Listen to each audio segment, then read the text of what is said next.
My name is Simone Elisolowocho-Lunya, and I am working with the UN for some 25 years in East and Southern Africa, as well as more recently the Arab states as a deputy director and also as an advisor on women's political participation. So I have my panel with me today. I'll start furthest. We have Helen Metz from DSM, and we also have Jean, who is from a northern Spanish private bank. I'm going to fully introduce them in a minute, but with the flow of this discussion, I will share a little with you on the internal and external outlook of the United Nations on disability inclusion.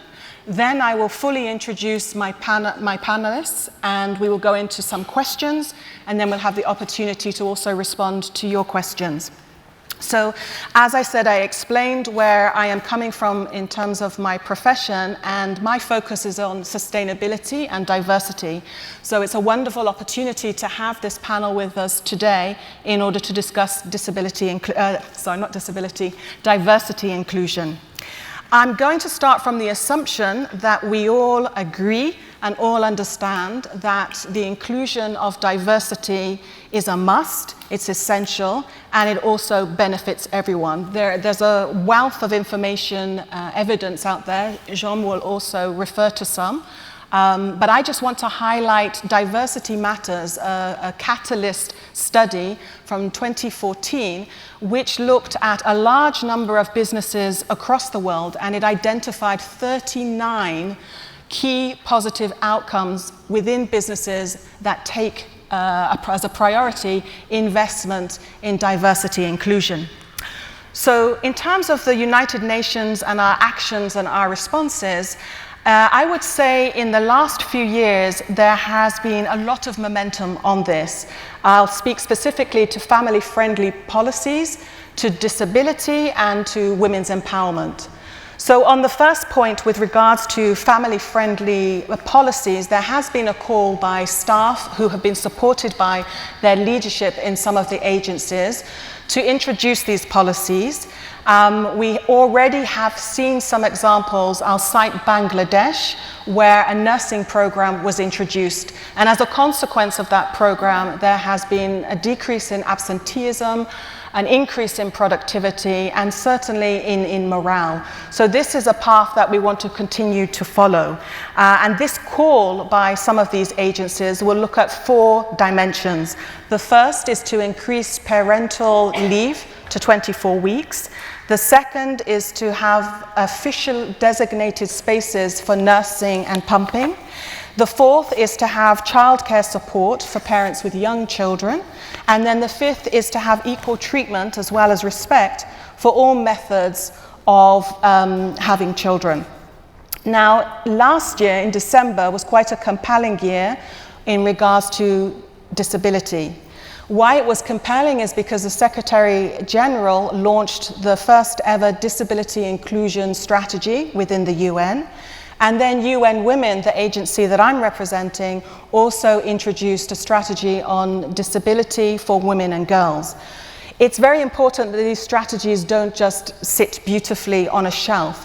So with regards to the UN Disability Inclusion Strategy, it has a very robust accountability mechanism built within it that looks at the responsibilities of all personnel at all levels, and they are held accountable to that, and it is a very transparent process.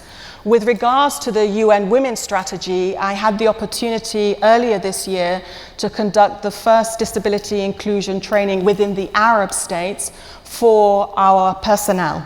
And through this training, we brought in women who were the resource persons, women who were all leaders with disabilities from Mongolia, Palestine, Egypt, so on and so forth.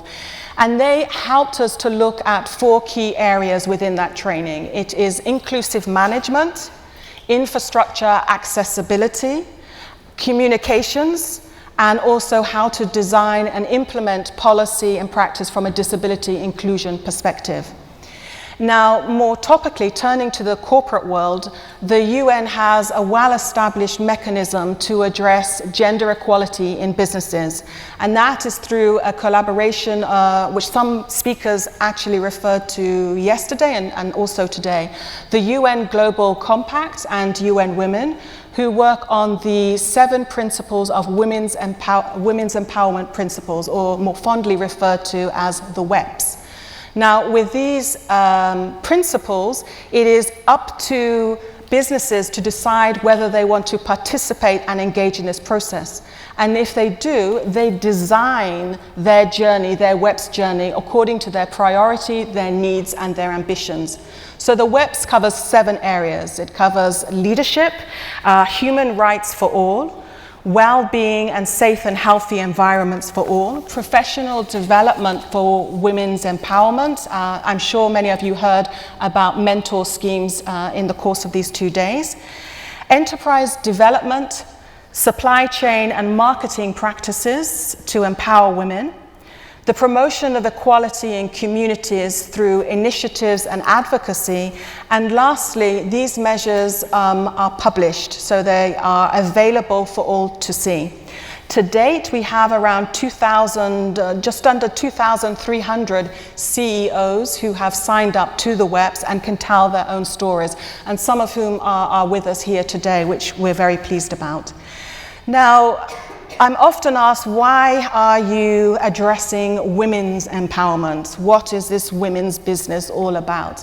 And to the 21st century question, I give a 19th century response where I quote Sarah Grimke, where she says, "I ask no favors of our sex, for my sex. All I ask of our brethren is that they take their feet off our necks." And having said that, I will now turn to my rather dynamic panel. As I mentioned, we have Helen Metz with us. Helen is a leader for today's global business landscape. Her international experience has seen her actively involved in many of the major global business themes of today, issues such as diversity, sustainability, and innovation. She is the president of DSM Resins and Functional Materials, where she plays a key and critical role in the growth of this innovation DSM business to drive it towards creating sustainable, future-proof solutions that serve not only the customers, but also the wider communities. I also have Jean. I've been practicing your surname, and I have failed. Yes. Jean is the head of ESG investments at Fineco. This is a private northern Spanish bank. He has also worked with Goldman Sachs on credit risk management. And interestingly, he is also a part-time teacher at the Deusto University, which is a business school, and I'm told it's one of the best in the country, where up to 50% or possibly more of the students are women. So he will give us his rich experience from both the banking as well as the academic world.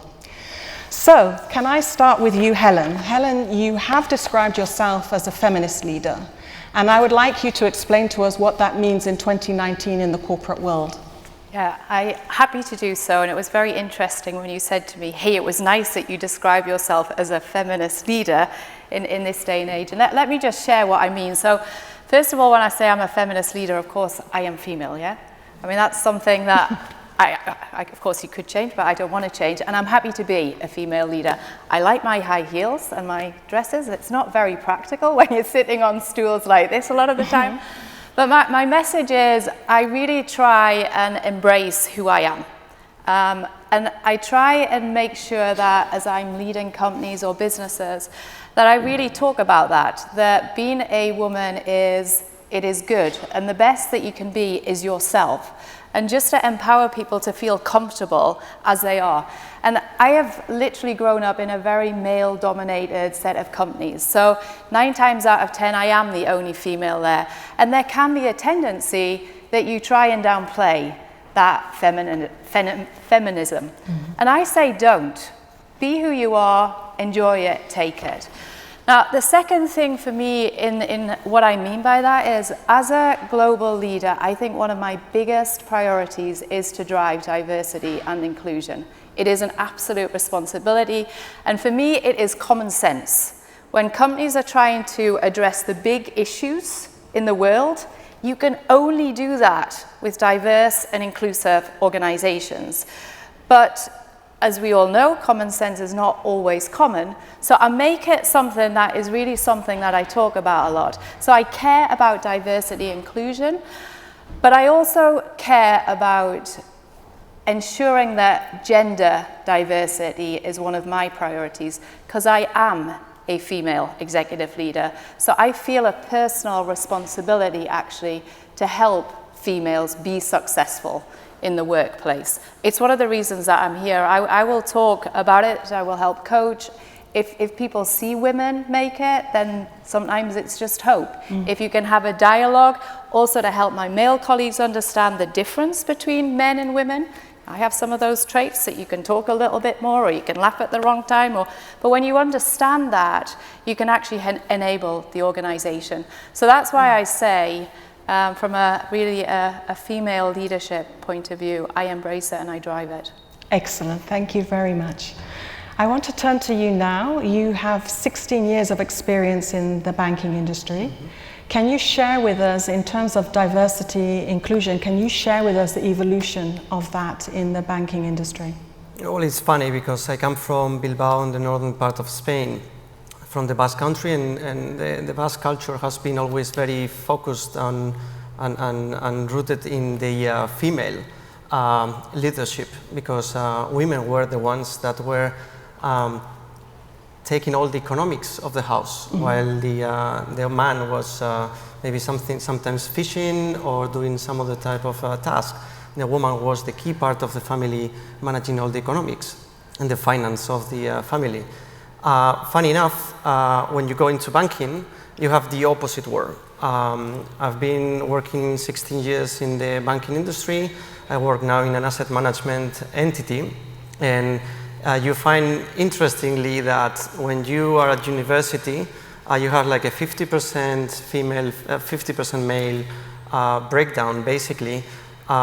Generally, female students having better marks than male students, but then when it becomes to professional careers and professional paths, then you have, in terms of banking, I don't know if it's because sometimes the old understanding of male-led banking industry, you don't see so many female, especially at the management or executive level.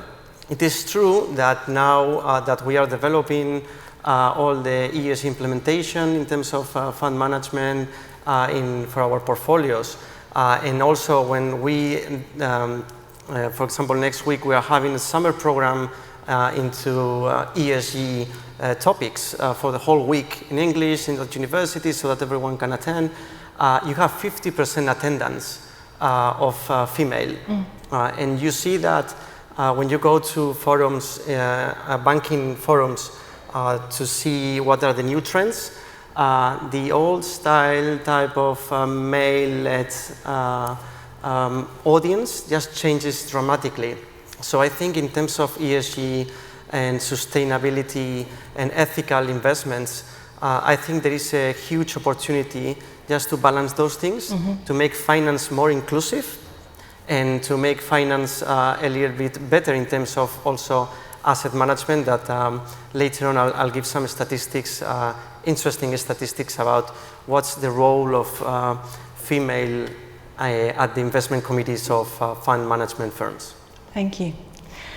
Helen, we all know about the Sustainable Development Goals, and the whole intention of the Sustainable Development Goals is about having partnerships and a practical approach to address the challenges of the future in a sustainable manner. And we also know that Goal 5 relates specifically to gender equality, because the ethos of the Sustainable Development Goals is leave no one behind, and of course women are a key element, component of that. So my question to you is in regards to the Sustainable Development Goals and your work with DSM and also as a feminist leader. Could you share with us how DSM tries to contribute to achieving the Sustainable Goals as a partner within this huge agenda? Yep. I just love that one line of leaves nobody behind. And I think that is such a nice way to actually think about this. And maybe I can just take one step back, because it was 117 years ago in a dark tunnel in the south of the Netherlands. A miner actually swung his pickaxe and the first piece of coal fell from the ground in the Netherlands. And actually that was the start of my company, DSM. DSM stands for Dutch State Mines. And 100 years ago, we actually employed 45,000 men in the Netherlands. And over the last 100 years, we've actually gone through 3 major transformations. We've gone from coal mining to a chemical corporation to what we are today, which is a nutrition and materials science company. And what we actually do is we use our science-based capabilities to drive innovation that actually addresses the big issues around health and nutrition, climate and energy, and resource scarcity. And our purpose statement is creating brighter lives for all. So you can actually imagine that we've spent a lot of time developing this purpose. And we've really been deploying that across the organization. I was really pleased. I was sitting in the audience this morning and Ernst Young had our DSM logo up there saying, hey, this is one of the leading corporations that is actually doing purpose. And for me, purpose doesn't know diversity and inclusion. Purpose is very, very complementary to all. And that's our purpose statement. I think, so for me, purpose is just, if you genuinely live it and breathe it, it is an incredible way to attract diverse candidates. It's why I joined DSM. The second thing is, and it's one of the foundations that you talked about, leadership. Our CEO is out there driving climate change. But what he's also out there is driving a diverse organization. So he hired a female CFO, he hired me to run one of the businesses, he's hired a female chief human resource officer, he's hired a female chief technology officer, he's hired a female chief marketing officer. So actually we sit in a room and over the last 2 years now, the diversity is now equal. Now that has a trickle-down effect. Because when I joined DSM, my leadership team was 80% men from the Netherlands. Today it's 50% male, female, and it's 80% non-Dutch. So it has a trickle-down effect if your CEO is actually... I also believe in metrics, which I know all of the bad things about it, so we can have a full discussion about quotas. I do believe that, like everything we're doing, if you set some direction and set some goals with the right purpose, then that is so critical, and we're doing that in DSM. And then maybe finally, you know, when you hire diverse candidates, whatever diversity they are, you need to have that inclusive culture. And you know, diversity and inclusion, a lot of people talk, you've got to have it hand in hand, and you really do it. So I talk about inclusive culture also in a very simple way. A lot of corporations use safety. You know, so we have to be safe, we have leading indicators, we've got lagging indicators, we create awareness, we do training. Apply that to inclusiveness. Have leading indicators, lagging indicators, create awareness, do the training, and we call it a safe environment. So those are some of the things that we're doing in DSM. Thank you. We know that gender equality is about men and women, boys and girls. In the private banking sector, what role do you see for men in the promotion of women's empowerment? And can you give us some concrete examples within your field? Well, taking a little bit of the conversation lead about metrics, sometimes it's almost, some people are very convinced and you don't have to sell the story to just that the inclusion is needed. But also some people who are more probably reactive to, and they see positive discrimination in these kind of things, you can always provide metrics that just for selfishness, it goes well for your company. For example, we have done a research on different papers talking about the importance of having female in the investment committees of the asset management industry. It's funny, but in 2011, there was a paper by Wilcox that they were saying that in the hedge fund industry, only 3% of the managers of hedge funds were women. And if you took traditional mutual funds, it was 5%. Probably that was 7 or 8 years ago, and the things have improved, but I don't think it's equal things. More than that, if you go and you start analyzing something which is now like a hot topic in terms of finance, which is behavioral finance, behavioral economics. We had the first Nobel Prize winner, Kahneman, in 2002, about the psychologist for the first time. And now we'll probably see more, maybe some neurological doctors probably having a Nobel Prize to see how the brain works and all this, and to understand better the behavioral finance and economics. It is relatively proven with a high agreement rate that female or women are less overconfident versus men, but that could be like a negative type of attribute if you switch it and if you see that men have overconfidence bias. That works and that translates into more trading rotation of portfolios, obviously more costs and less return for the shareholders and the fund investors.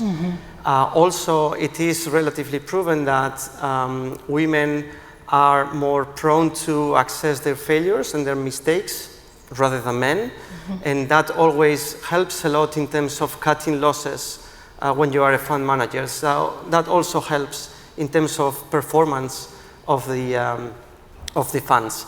And also one of the great important things now, currently, that interest rates are so low and it's very difficult to take return from any risk premia in the market. One of the most exploited or trying to be exploited risk premia now is the illiquidity of the investments, i.e. Private equity and private debt. And it is also relatively proven that women think more on a long-term basis rather than on the short-term basis by men. And that long-termism helps exploit much better those illiquidity premia into better return of the funds. So how is it possible for a man to be like a feminist leader? You can have many answers, but one of them is look at the numbers. Thank you. I'd like to now ask you, with regards to, actually over the past 2 days, a lot of the questions that have been coming up in different sessions is this issue of sustainable development goals really relevant to business? How do we prioritize so many competing issues? And so I want to throw a challenge to you.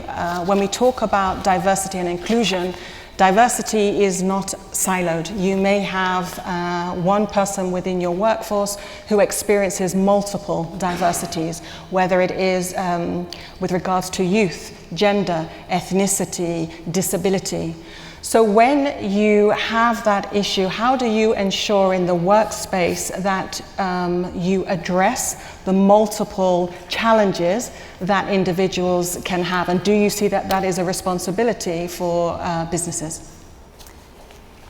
Yes, it's a responsibility for businesses. And I think in an ideal world, I'll keep going back to purpose. You know, and when you've got a purpose of creating brighter lives for all, it should cover everything, but that is not reality. So what we do, and I think you see that in a lot of corporations, you take each part of the challenge, and then each part of that challenge does have different ways to address it. So, you know, for instance, if I take the youth side of it, We are very active in working with partners, actually. We don't even have our own internal management or youth program. We work with partners to give youth experience in DSM, because we've got a lot of different areas of science, of technology, of management. So we work with a number of partners to bring a number of different, let's say, young professionals from very different backgrounds into the organization. They have 18 months with us, and then a lot of them get hired, and if not, then it's not.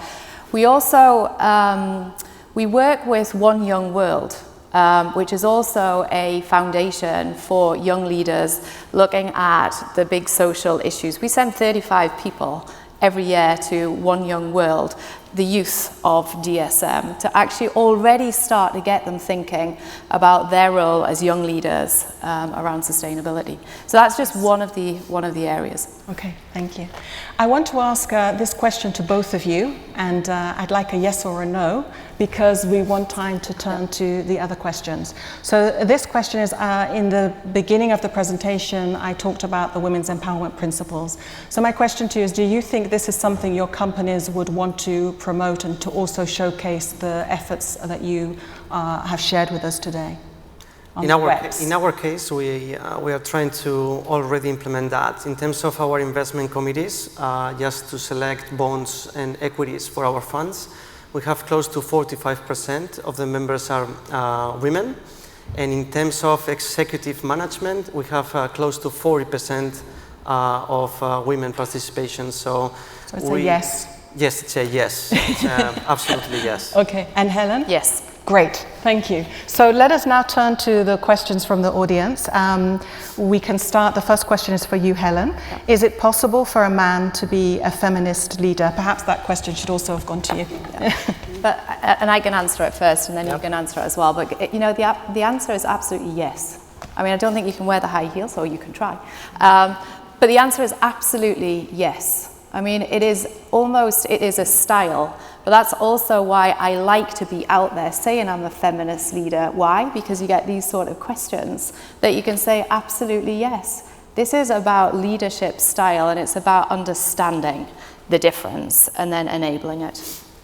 John? I mean, it's obvious that in terms of productivity and return and performance basis, I mean, you cannot exclude a huge proportion of population. So in that sense, as I was saying before, you can be like a very convinced person since the culture, educations from the youth, or also in terms if you are kind of reluctant to accept that, also there are metrics that helps you. So okay. I think it's a kind of, it has no sense on the other side, and I think it's will make a better world for sure. All right, let's go to the next question. As a young professional woman, how can you promote feminism, diversity, it's jumped, and inclusion from a lower position in the company? Well, I think that, you know, first of all, as a leader, I would always try and encourage wherever you are, whoever you are, one, to have a voice. And I always say, be loud as you possibly can. And that depends on your personality, etc. But I would say, have a voice. You actually, I would say, owe it to your company, if it's not doing what you think it should do, to have that voice.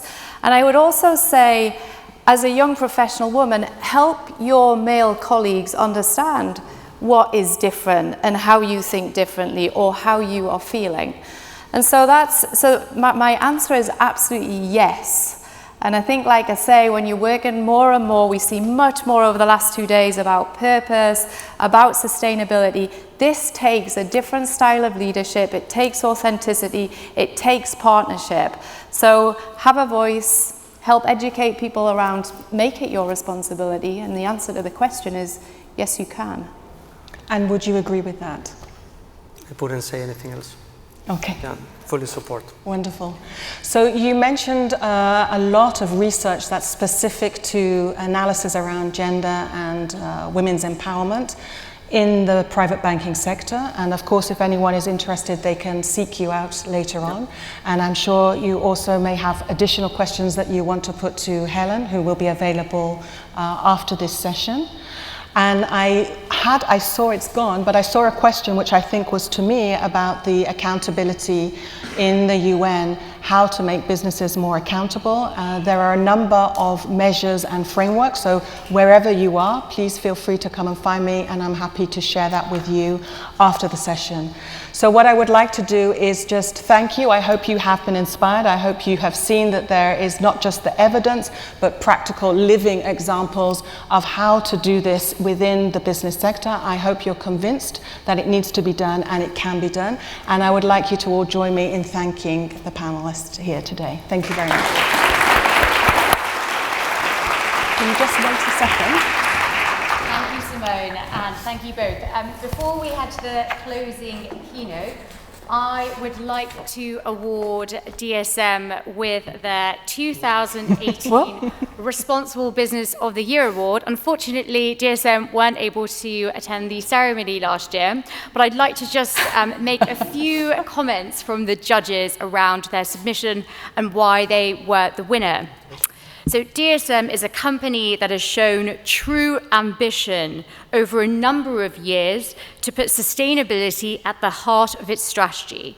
The co-creation of new social and environmental measurement and performance standards, and a transition to renewable energy, which is 100% in the Netherlands and 50% in the US, is the ambition we require to meet the global goals going forward. So bravo, DSM, and here you go, Helen. Wow. Thank you. That's really kind. It's a nice surprise. Thank you. Yeah.